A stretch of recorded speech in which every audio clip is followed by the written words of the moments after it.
Veterinaria Medivet, consultas, internación, análisis de laboratorio, alimentos, productos de farmacia, accesorios y mucho más. Veterinaria Medivet, Rati 338, a media cuadra de la Plaza Tucumán. Por turnos, comunicarse al 02227 1552 16 19. Medivet, atendiendo el bienestar de tu mascota.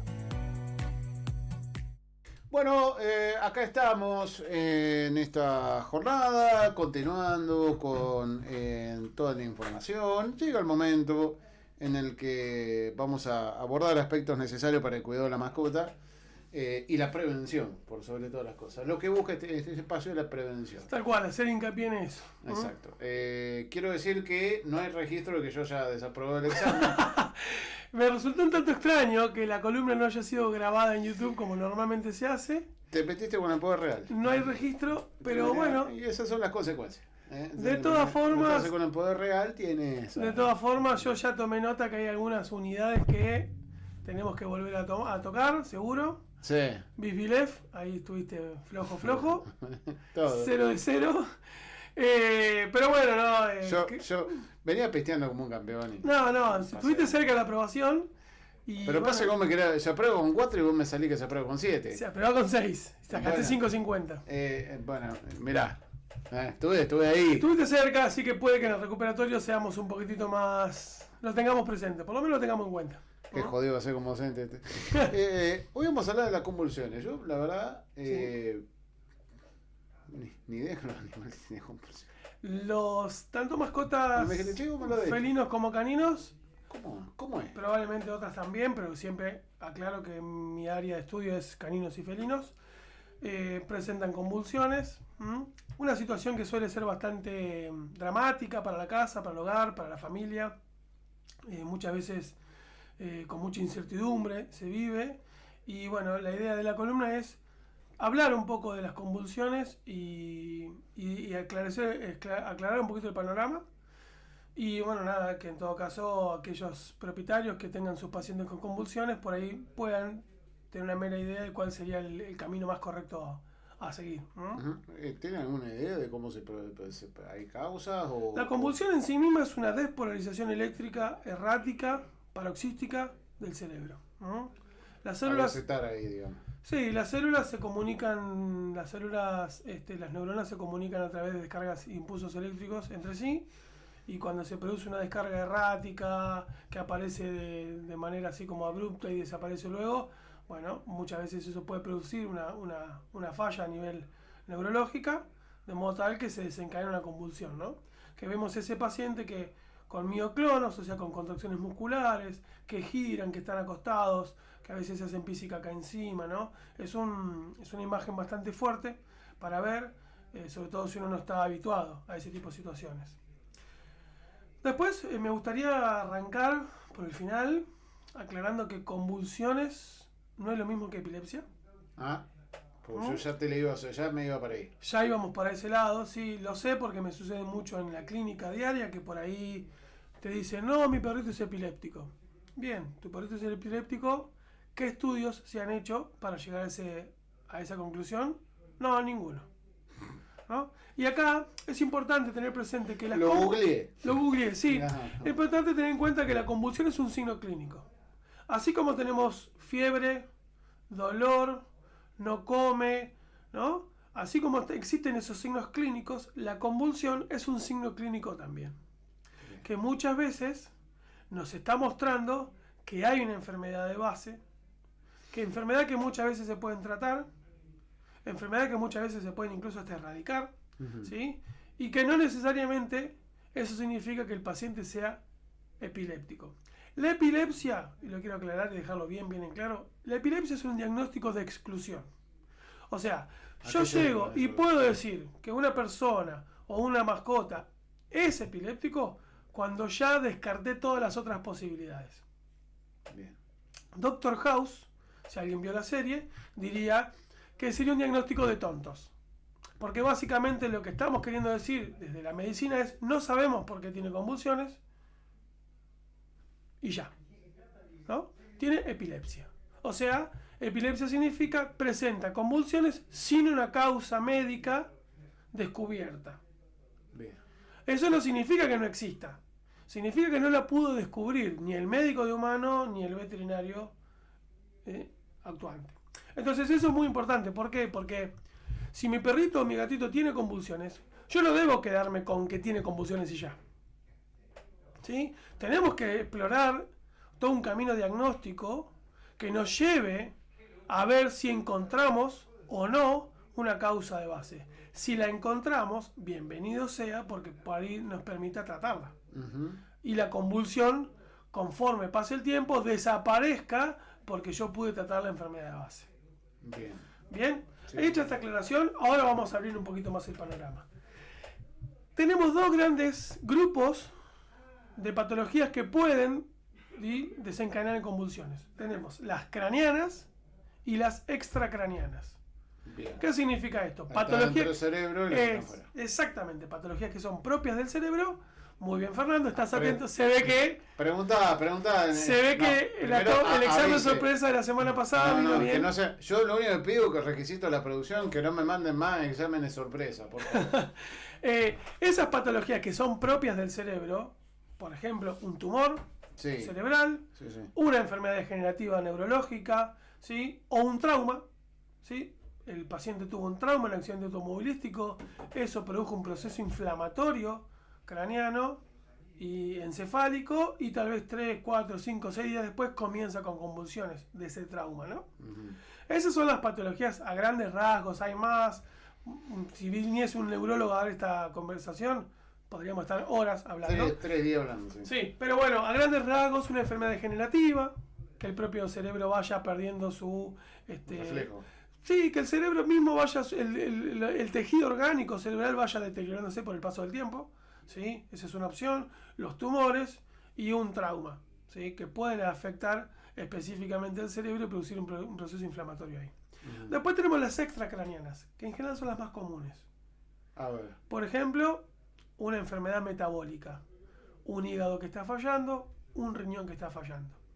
Cuando decimos fallar, decimos que trabaja de forma insuficiente, ¿sí? Que no trabaja que no trabaja de forma óptima, y que entonces los tóxicos que deberían eliminarse mediante esos dos sistemas de órganos se acumulan, y ese nivel de toxicidad produce, ¿sí?, la falla a nivel neurológica y desencadena la convulsión. Un paciente con diabetes, por ejemplo, o sea, una enfermedad endocrina como la diabetes puede producir tranquilamente, ¿sí?, cuadros convulsivos. Un paciente con tumores, por ejemplo, un paciente con un tumor en el páncreas, su incapacidad para regular la glucemia a veces produce, ¿sí?, cuadros convulsivos. Enfermedades como el moquillo, es una patología que hablamos muy por arriba, pero hablamos en alguna columna. Es una patología que afecta a los cachorros y que produce encefalitis, o sea, la inflamación del cerebro. Perdón, de ignorante, ¿moquillo contagioso? El moquillo es contagioso entre caninos, ¿sí?, no a las personas. Entonces, ese paciente va a tener una enfermedad infecciosa viral y nos va a desencadenar una convulsión.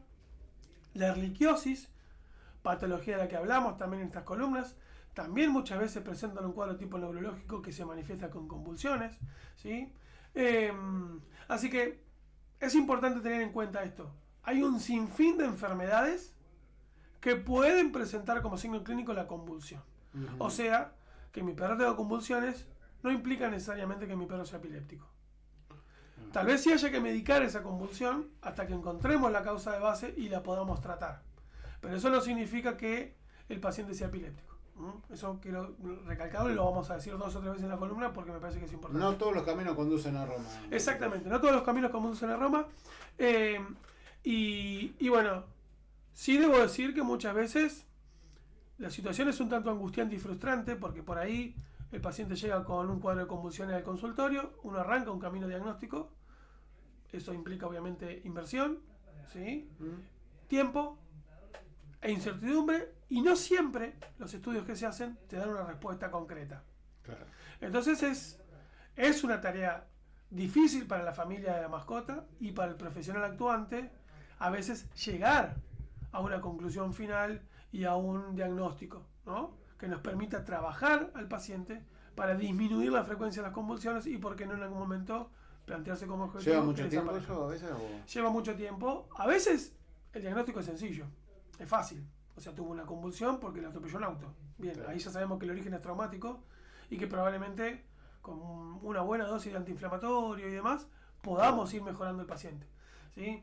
En otros casos, ya llega un paciente que tiene moquillo y en algún momento empieza a manifestar la convulsión, ahí es fácil también, ¿no? Relacionar una con otra. El problema siempre es ese paciente sano que come, que toma agua, bien de estado de ánimo y que cada tanto presenta convulsiones. Claro, lo que pasa es que por ahí capaz que eso se da, de ignorante lo digo, cuando por ahí no seguís tanto tu mascota y por ahí en algún juego se pega con algo. Y, Tal cual, eso puede pasar. También, como te decía, la erliquiosis es una enfermedad silenciosa y por ahí cada tanto manifiesta con algún cuadro, ¿sí?, neurológico, ¿sí? Así que hay un sinfín de patologías. Ahora, vamos a suponer que hacemos todo un camino diagnóstico y no logramos, ¿sí?, llevar ese camino diagnóstico a una conclusión que nos permita tratar una enfermedad en particular. Entonces, ¿qué hacemos?, ¿no? Sería la pregunta. En principio, obviamente, medicar esas convulsiones. Ir al veterinario de confianza. Ir al veterinario de confianza, por supuesto, y medicar esas convulsiones. Probablemente el profesional actuante va a indicar anticonvulsivantes, a veces acompañado de tranquilizantes menores en un inicio. Hay una serie enorme de combinaciones que uno puede usar de medicaciones para lograr un buen efecto, ¿sí?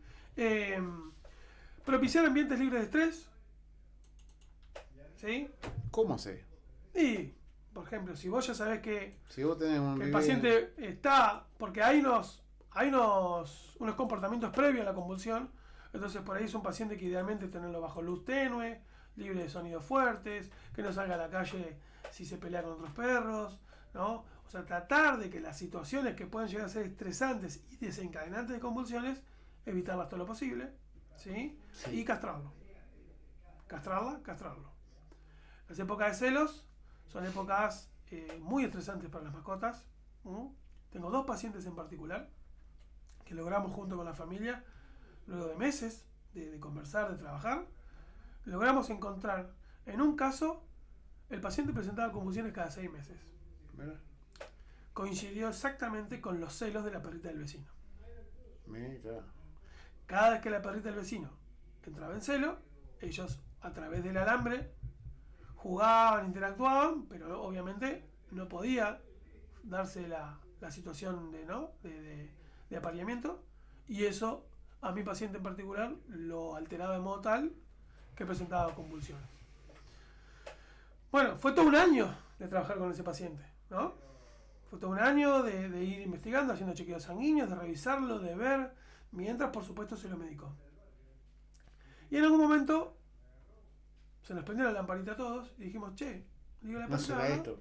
No será, porque es cada 6 meses, es en época de primavera y otoño, en época en donde suelen entrar en celo las perritas. Le digo, converse con su vecina, le dije a mi cliente, y pregúntele si su perrita está en celo. A la semana siguiente viene y me dice, la perrita estaba en celo. Tenías razón. ¿Sí? Sí, tenías razón. Anecdótico, tener razón o no. Lo importante es, bueno, encontrar esas pequeñas cositas. Entonces, Sí, estás viendo en el foco del estar encima del detalle, porque a veces ese detalle mejora mucho la calidad de vida del paciente. Ese paciente se va a castrar y probablemente las convulsiones van a disminuir en frecuencia e intensidad. Siempre buscamos disminuir la frecuencia y disminuir la intensidad. Bien. Pero esas pequeñas cosas, mirá ahora cómo cobra relevancia e importancia otra vez la castración, ¿no? Ya no solamente pensando en lo poblacional, en la expectativa de vida, en las enfermedades de transmisión sexual, sino mirá cómo también lo podemos linkear, lo podemos, ¿no?, unir a esta problemática del cuadro neurológico. Entonces, cuando tenemos un paciente con convulsiones, tenemos que pensar eso como la caja de Pandora.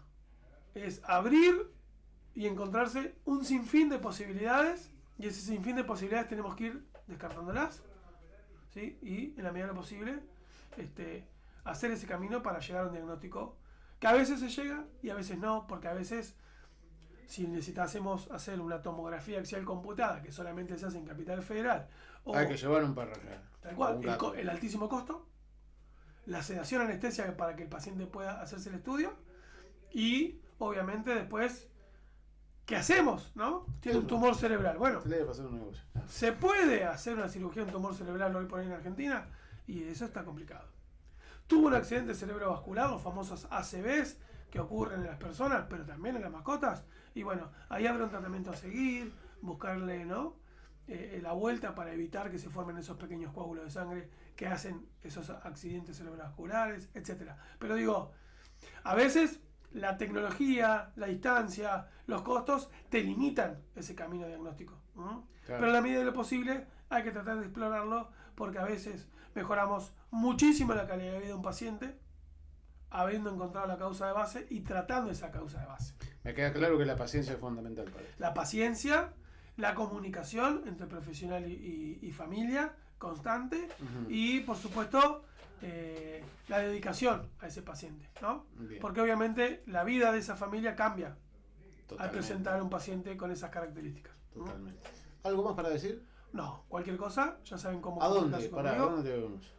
A mi teléfono personal, 02227 15 52 16 19. Sí, señor. La dirección del consultorio veterinario es Rati 338. Media cuadra de Plaza Tucumán. Para el lado del centro. Para el lado. Y si no, a través de las redes sociales, Instagram, @medivet_lobos. Gracias, Lautaro. No, a ustedes. Lautaro Enríquez, nuestro veterinario de confianza, pasado con su columna de los martes. Veterinaria Medivet. Consultas, internación, análisis de laboratorio, alimentos, productos de farmacia, accesorios y mucho más. Veterinaria Medivet, Rati 338, a media cuadra de la Plaza Tucumán.